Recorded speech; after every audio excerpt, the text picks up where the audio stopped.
Hey everyone, welcome back to Men Need to Be Heard, the channel dedicated to raising awareness on the issues as well as the double standards that men and boys face in today's society. My name is Dan, and today I'm going to be wading into the storm of the debate over reproductive rights. As I'm filming this, it is Inauguration Day, and needless to say, some people, as they did 8 years ago, are losing their minds over the incoming administration. And much of their anger is the belief that their reproductive rights have now been taken away, even though not only have they not, but the incoming president is on record as saying he will not sign any bill that attempts to. But that's not the point of this video. It's not part of the narrative. And much like that is, in a sense, history repeating itself, the very same things they were saying in 2017. Earlier today, I found my history repeating itself as well.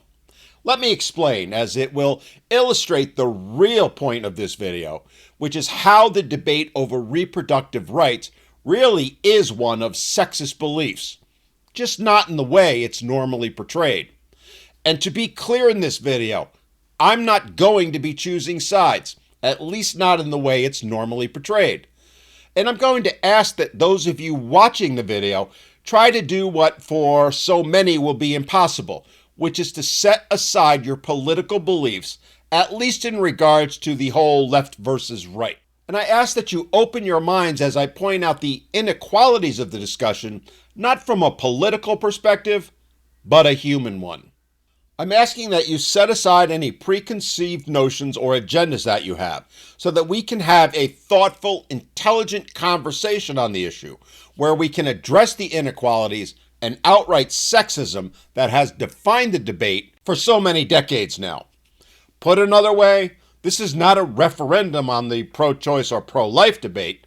Whatever your position, or mine for that matter, is actually immaterial to this discussion. Instead, I'm challenging you to set aside your thoughts on that part of the debate and instead put your focus on the glaring inequalities and double standards within the debate, especially when it comes to reproductive rights. Let's unpack these issues together, and I'm going to start by talking about that repeat of history that I mentioned earlier. You see, back in January of 2017, someone who I considered to be a dear friend of mine, someone I'd known for literally 50 years at that point, turned her back on me. Well, that's not even right. She outright attacked me. And when I dared to stand up for myself and respond and try and defend myself from what were her very vicious and quite personal attacks, she then went and got a group of others to attack me both publicly and privately. Her reasoning? I hated her and all women because I didn't vote for her candidate. In the end, I became her scapegoat for a reason that to this day, I don't understand. And as she attacked me, and I even pointed out that I didn't vote for the other candidate either, but instead voted third party, she became even more incensed. How dare I do that? Didn't I know that a vote for any other candidate than hers was a vote against all women?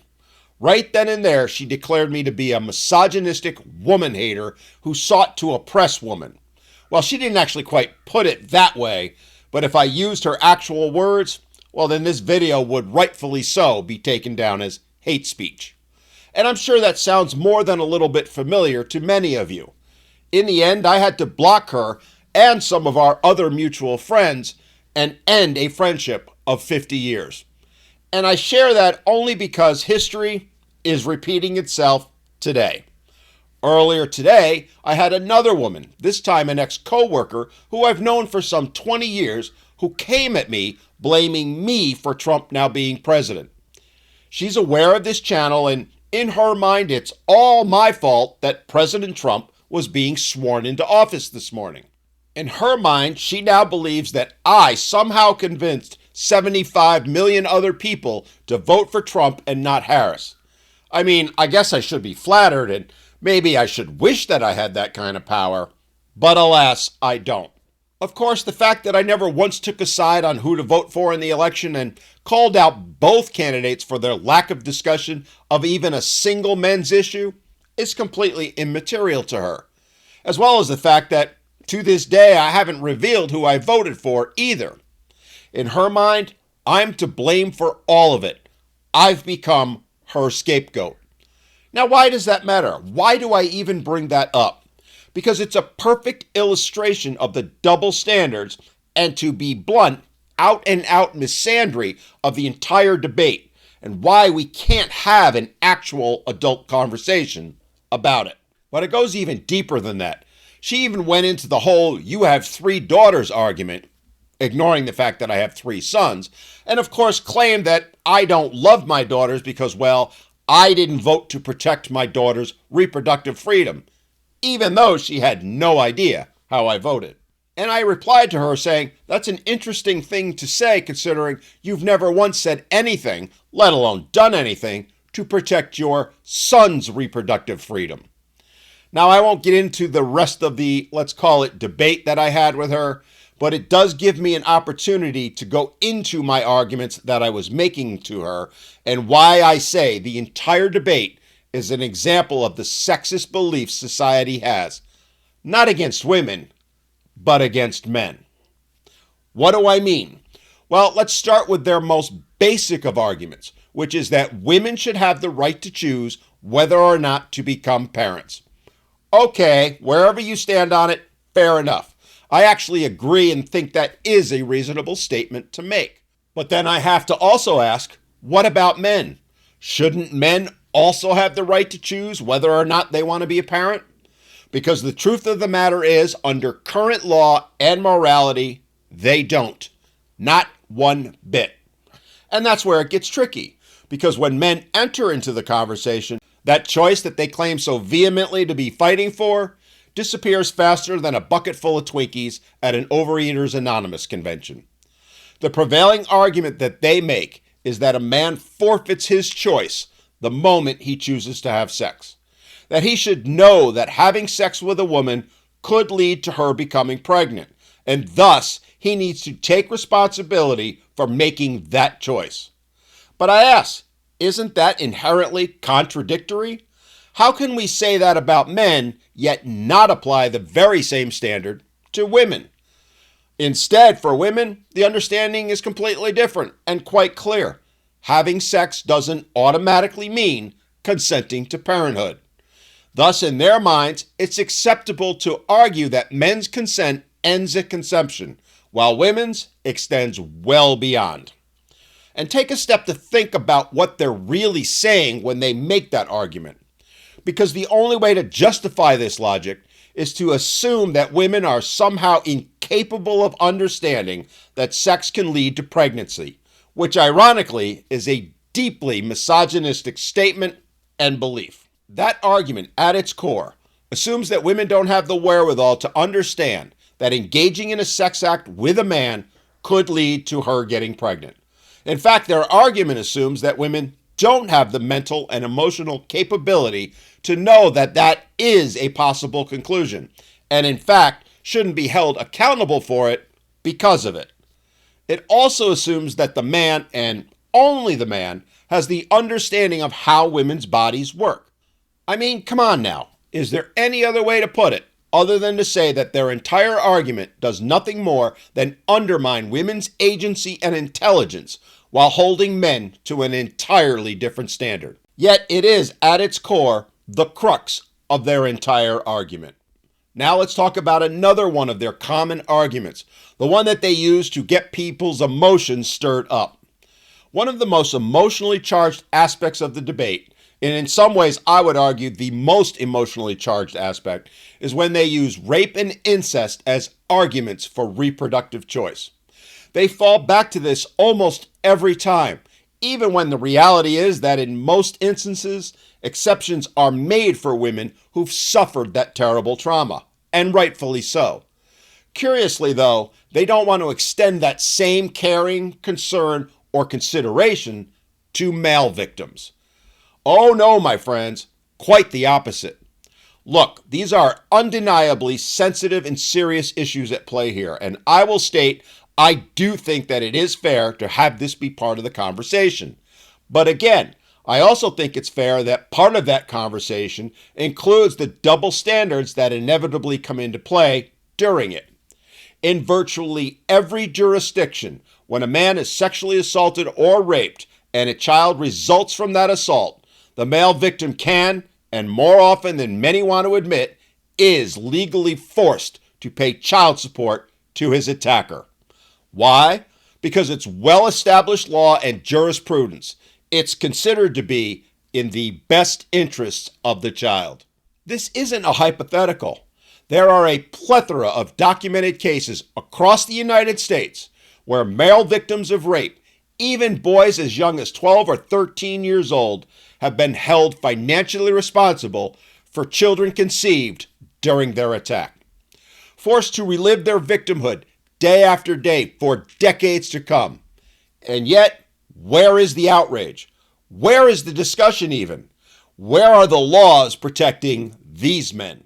The absolute indisputable fact is, as I said, it's well-established case law that male victims can and will be held accountable in these situations and forced not just into parenthood, but financial slavery to the person who assaulted them. Who says crime doesn't pay? Yet when you bring that up in the debate, they try to shut it down or go to great lengths to minimize it or even deny that it happens, all while making the claim it's not fair for female assault victims. Make it make sense. The very same society that argues for reproductive choice for women is completely silent or dismissive when it comes to these egregious injustices faced by men. And it begs the question, why? Another frequently cited reason for these inequalities is the best interest of the child standard that I mentioned earlier. And while yes, it's important to prioritize the child's welfare, this rationale is again applied selectively. For instance, the courts acknowledge that it is in the best interest of the children for the father to pay child support even when they were the victim of an assault. But when it comes to ensuring fair custody rights or protecting fathers from things like parental alienation, that same argument suddenly seems to hold less weight.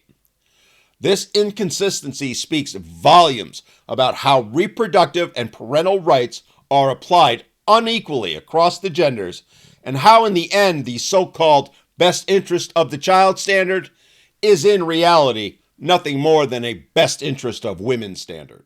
Another glaring inconsistency that we should point out is that women can legally and anonymously surrender their parental rights in almost every jurisdiction through the safe haven laws.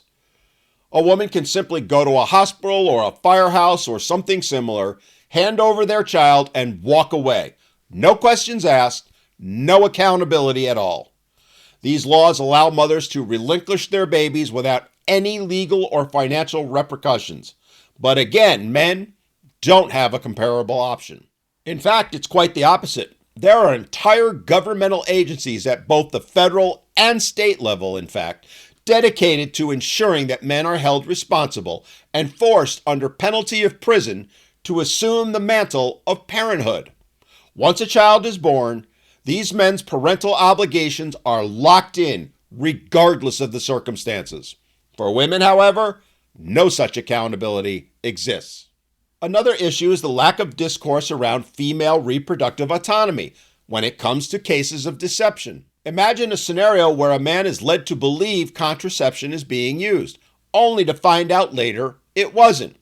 It's not hard to imagine because it happens all the time. And in fact, even when a man has chosen to be responsible and used a condom, the only real option he has other than abstinence, he can still be forced into parenthood. A woman can simply take the used condom out of the trash and use the contents within to inseminate herself, willfully and knowingly removing the man's choice, all for her benefit. Again, they argue it's rare, but it does happen, far more often than many realize, and shows how the entire argument over choice isn't one of fairness or equality, but instead is sexist at its core. And despite the fraud, despite the deception, despite the fact the man using a condom said, "I don't want to be a parent," under case law, he will still be held accountable. And the woman who defrauded him will be richly rewarded for doing so. Where's the justice in that? And don't even get me started on paternity fraud, a topic I've covered at length before. So what's the takeaway here? As I said earlier, I'm not asking you which side of the fence you stand on when it comes to reproductive freedom. I'm simply saying that the fence should be applied equally to both women and men. The double standards aren't just fair, they're harmful. And the fact that women's groups and the politicians that support them work so hard to not allow the men's side into the debate is telling. Their motive is clear. They want to perpetuate inequality, reinforce outdated gender norms, and create a system where men and women are held to entirely different standards of accountability. A system which exists today and has for decades. All while screaming, it's about equality. Well, if they truly believe in fairness and equality, isn't it time they be willing to address these inequalities openly and honestly? Isn't it time they stopped saying no uterus, no opinion?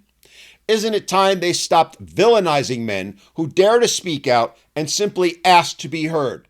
For the standards to be fair, for women to be held to the very same standards that they are holding men to.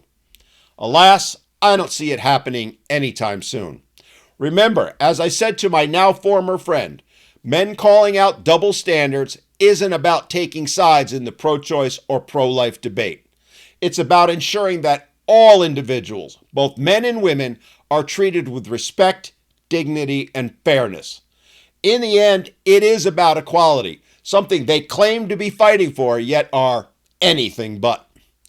So what do you think? Do you think that the men's side should be part of the conversation? Do you think men should even have a choice at all? Let me know in the comments. And hey, let's keep it civil and on point. This isn't a debate about pro-choice versus pro-life. It's a debate over whether men and women should have the same rights when it comes to parenthood. Thanks for watching, and if you found this video thought-provoking, please like, comment, and share your thoughts below. And I'll see you next time on Men Need to Be Heard.